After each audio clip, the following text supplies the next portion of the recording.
guys. Thank you for joining me today. How are you? Doing Good, good. we're doing well. Good. That's good. So I have on here today the Baker sisters and then the Simmons, Mr. and Mrs. Simmons. We're talking about singleness today and just exploring singleness in general.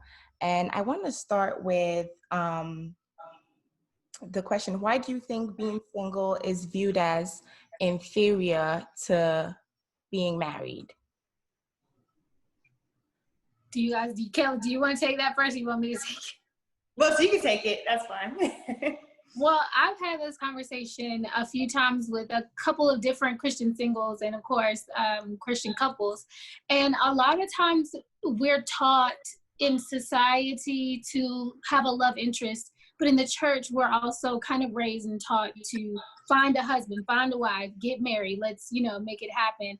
And so Kayla and I have experienced firsthand kind of what goes on in college in a Christian university is that it's a big thing. It's just embedded into the Christian church culture to say, okay, you need to be married. Right. I think you're right. And I think it seems as though being single is the exception and then being married is the standard, like it's a rule, right? What do you think, guys? Kayla? So I think that Valencia and what you guys are saying is absolutely correct. I also think it's a matter of people not being sure within themselves all the way. So they want that other person, that spouse, to be with them because they haven't truly found out who they are and their value alone. So, Right. I definitely agree with that. I think sometimes the single livelihood is just figuring out who you are as a person. That's that time that you should use to figure out as a person. And a lot of the times we don't know how to view it or see it that way. We only see one way, which is what the church sometimes feeds us, marriage.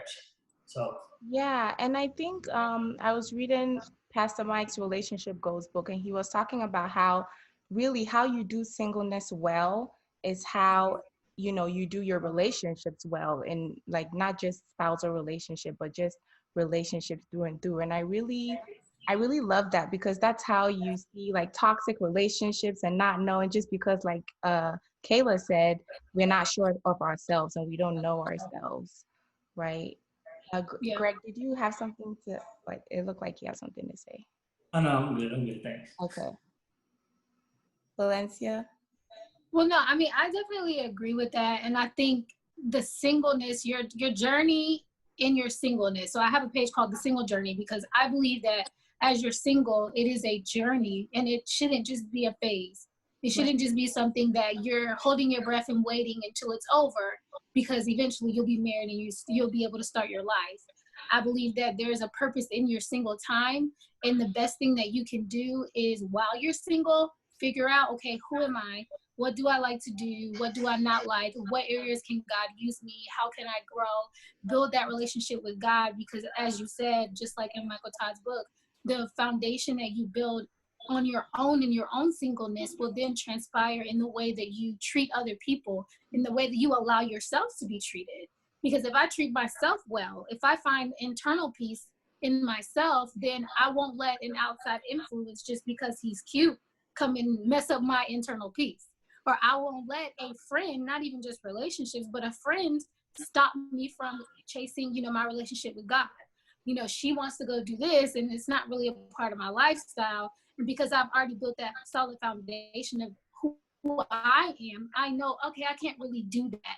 I can't really interact with her, or I can't go with her or him to do X, Y, Z, because in my single season, in my single journey, I have built a foundation of who I am and what my principles are and how I live my life. So it's important that we don't hold our breath and wait for it to be over, that we really stop and embrace it and figure out, okay, in this time when I'm not married, even though I want to be, who am I? Who am I and what does my life look like right now? Right. And I also think yesterday I heard something from Pastor Sarah, and she said that we can't say no unless we know. And that's just basically until you know yourself and what God says about you and who God has called you to be. And I think what the enemy does is like the enemy knows even our desires and what we want. And so if you're so focused on, being married or being with somebody, he brings up counterfeits. Like he brings up things that he roars like a lion, but he's not really a lion, right? So he brings up things that make it seem as though it is really what you want, but it's not. And so until you really spend time knowing who you are and knowing how God loves you, because that's the only way you can, love others and to receive that love, you can't say no. And you would think that that is, of God, and it's not. So yeah, I think that's really good. No, Yeah. I would have to agree with that. And I guess one thing that I admire about my sister Valencia is I feel like she's done singleness, I guess you could say, the right way. Because now being on the other side, being married, I can see how like certain things in my singleness that I didn't figure out about myself, how that shows up and how that came up in my marriage, my own insecurities. And so for me, I was laughing with her the other day because I was like, I haven't really spent a lot of time being single in my adult life because we dated for really 4 years. And then before that, I had a short relationship. So me actually being an adult outside of my teenage years, I've pretty much been in a relationship the whole time, a couple months not, or however long it was, but realizing that, okay, I didn't necessarily take that time to get to know myself in a certain way. And that comes up now. So like you're saying about, you don't know until you know, I think that's great because it will show up and it will come up, whatever it is that you don't figure out or you don't work out with yourself in your singleness. And I would say something to Valencia all the time. This doesn't mean to belittle marriage because marriage is great, but I tell her, I'm like, enjoy your singleness, work on it. Well, she's not single now, but enjoy your singleness and work on yourself and make sure that, you truly know who you are and you have that foundation. Yeah, I totally agree. So personally, I was married before, and exactly what you're saying. Just now, I was also in it was a long term. We were in a relationship for like 5 years in total, and so just coming out of that and now being single, I'm actually enjoying it because I didn't have a lot of time to be single, right? And so I'm like, wow, I didn't know this about me. I didn't know this. I didn't know God loves me this much. And so now, I can even reflect that into my relationships, and not even just of the opposite sex, but just like relationships in general. And so, yeah, I think that's really good. And with what you said, I actually wanted to ask that, what do you think was a blessing being single that now you don't have the privilege of doing as a married couple now? You can answer that. I'll pass it on to you. Yeah, so I think definitely you're more accountable to one another. When you're single, you're more able to move freely or how you want to and go about your day. And I think now, so I do enjoy the time being with my wife, but I think now, so I kind of miss that moment where I could just go and do, but I can't do that as freely, which I think would be a blessing. So somewhat of what I miss. Yeah, I hear that a lot. So, Valencia, you had a question on your page about, do you think the pressure to get married comes from yourself or from others? And what was the result of that? A lot of people said that they believe that it comes from themselves. Okay. And then I had some people elaborate. And so I think that the findings is that people believe that it stems, or the seed is planted in church, and then it becomes a kind of like a standard or requirement, kind of like what we were saying before. And so then we put the pressure on ourselves once we think we're beyond that point. Like, okay, well, I was supposed to be married by 22 and I'm not, so time's ticking. And so then it turns from outside pressure to now it's an internal pressure based on a standard that we accepted, that someone else placed, but we accepted it as truth. And so then it's an internal pressure at that point. Yeah, I totally agree. And I can relate to that. Because like I said, I've been enjoying my single life, and I would talk to people who, know the situation, and they're like, so do you have somebody now? And I'm like, can we not? Because I'm actually, enjoying this. So yeah, that's really good. Um, what do you guys believe are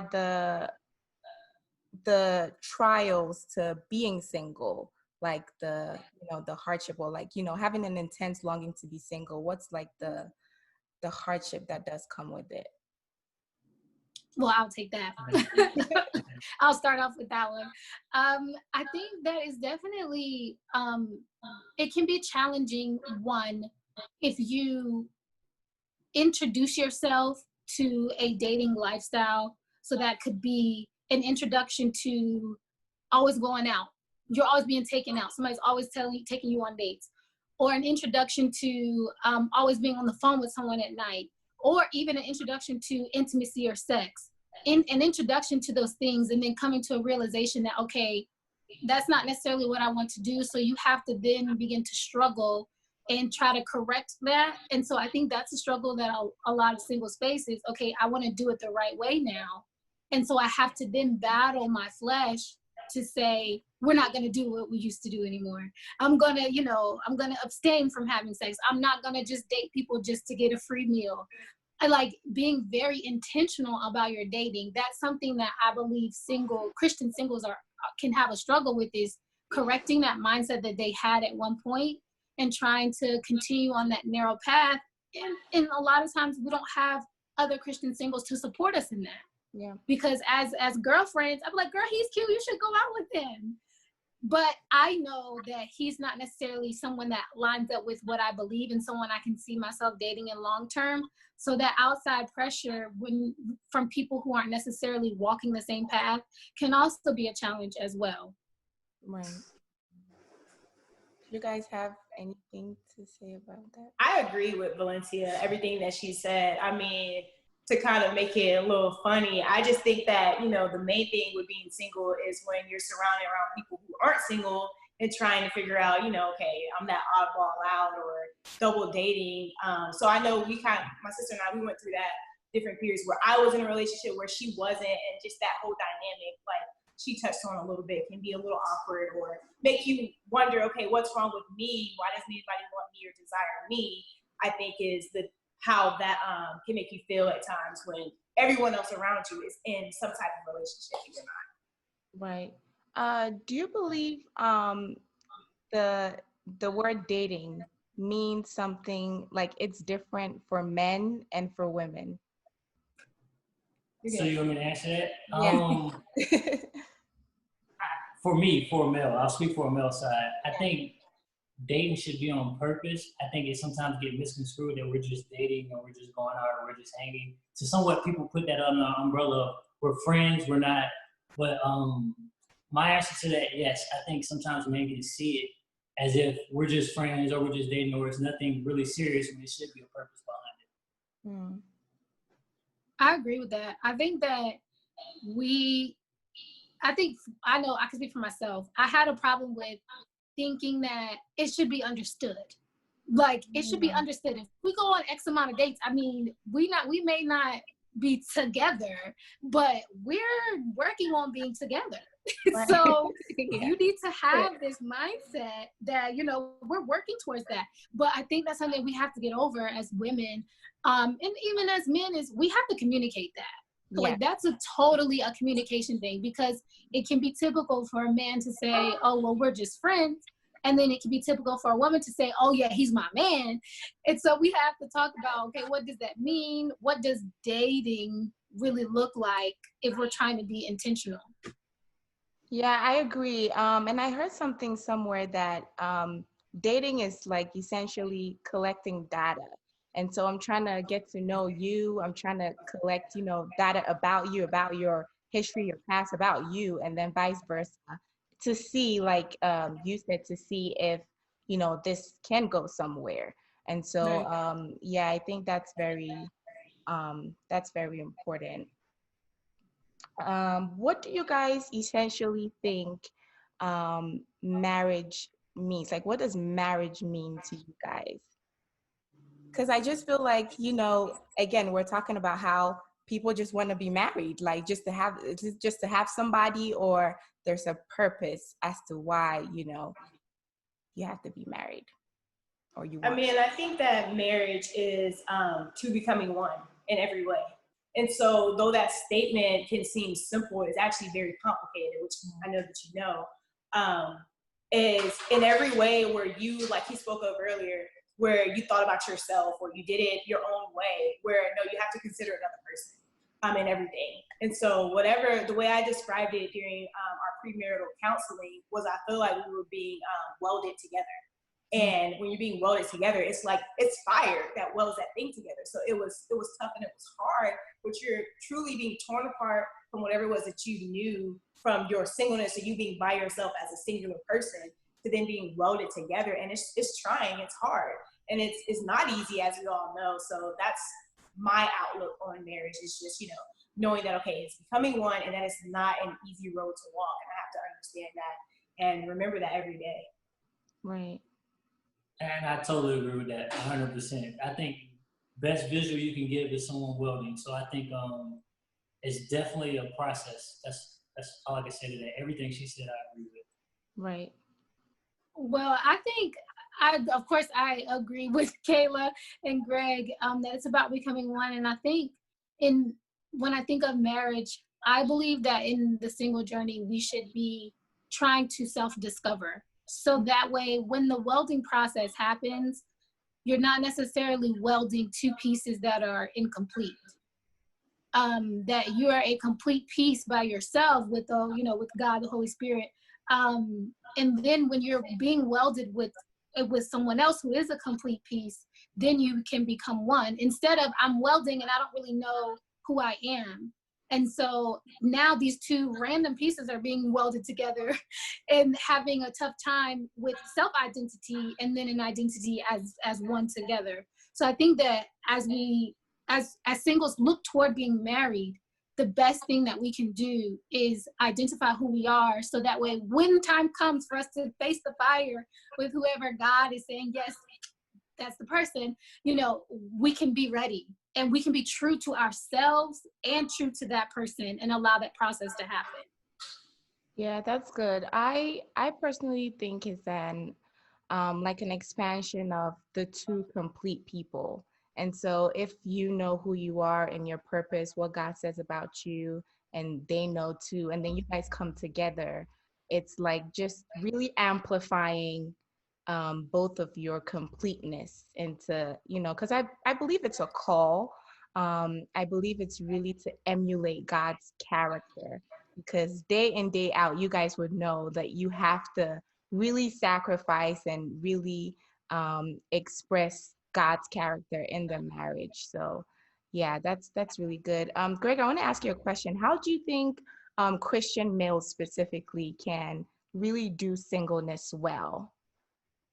I think it also goes back to what we've been stating prior before. I think it's spending your time with God when you're young and you're single and you're just going through life. I think as a male, I think you kind of somewhat, let me speak as a male, period. As a male, we know that we're meant to be leaders. And that's what our job is in society, is to lead and in the household. So I feel like as a male, the more you can get a role model or a mentor and that time alone with God to steer you in the right direction, because somewhat you're not knowing who you are. You have a bunch of things going on in life. This is what you're told to be as a male. This is how you should be as a male.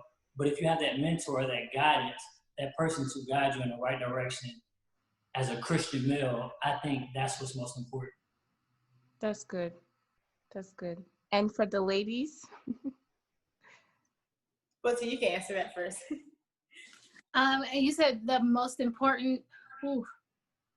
I don't know. There's so many, but I would definitely say self-evaluation and self-identity. So understanding who you are and understanding moments you have to continuously self-evaluate, because life happens to you and you have to respond a certain way, but understanding who you are and, okay, I respond differently now than I did before. Why is that?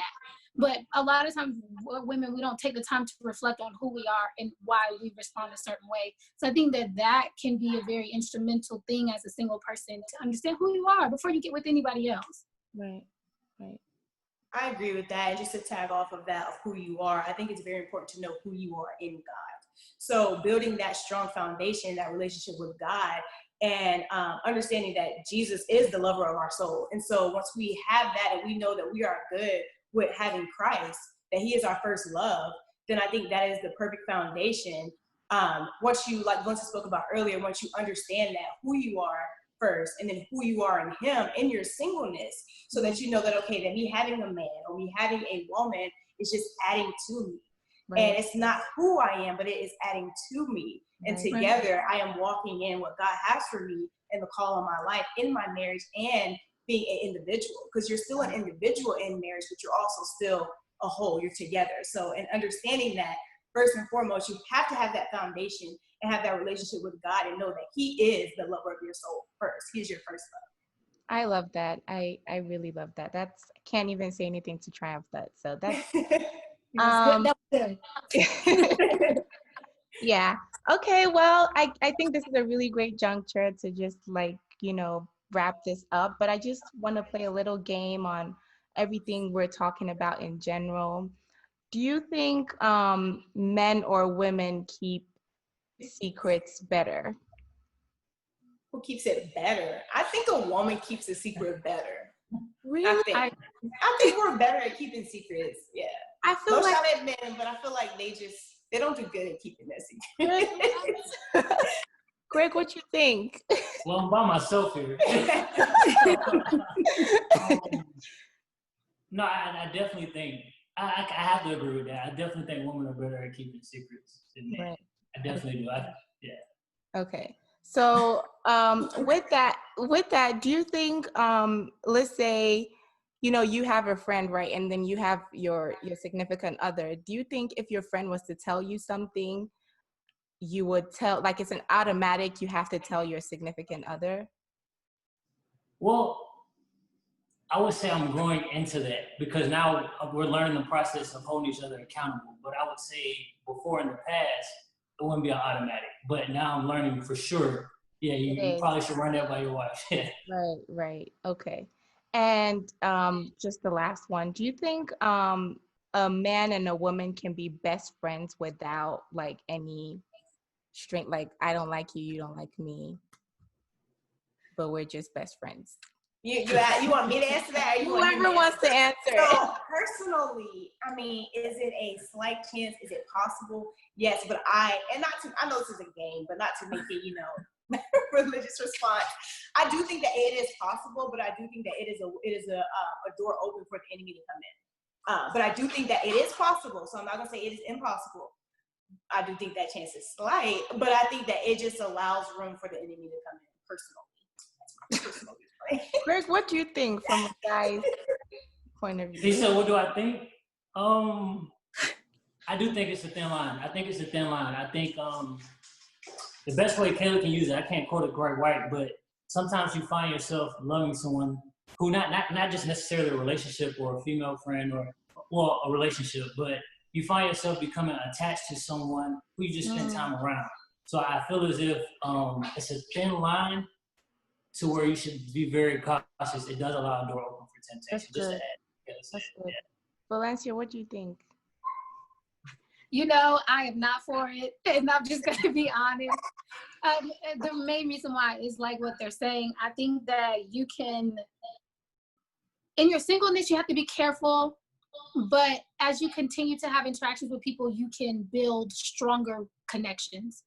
And so the last thing I think that you should be trying to do if you're married is build a connection with someone that's not your spouse. You can have friends and have relationships, but I think that there has to be boundaries set, because having those outside relationships can really have a strong influence on you, who you are and how you react to certain things, and who you talk to, who do you call whenever things are happening, and, I want to laugh, let me call so-and-so, or I'm feeling sad, let me call so-and-so, or, let's just, to me, keep it simple. And if I know I'm one with this person, I want to marry my best friend. So I don't need another best friend. You're my best friend. So let's work on that. So I would try my best to stay away from it. That's good. Well, thank you guys. I really appreciate this time. This was actually a blessing. This was very honorable. Thank you. Thank you very much for having me and having us. It was great. Yeah. All right. Bye. Thank you. Bye.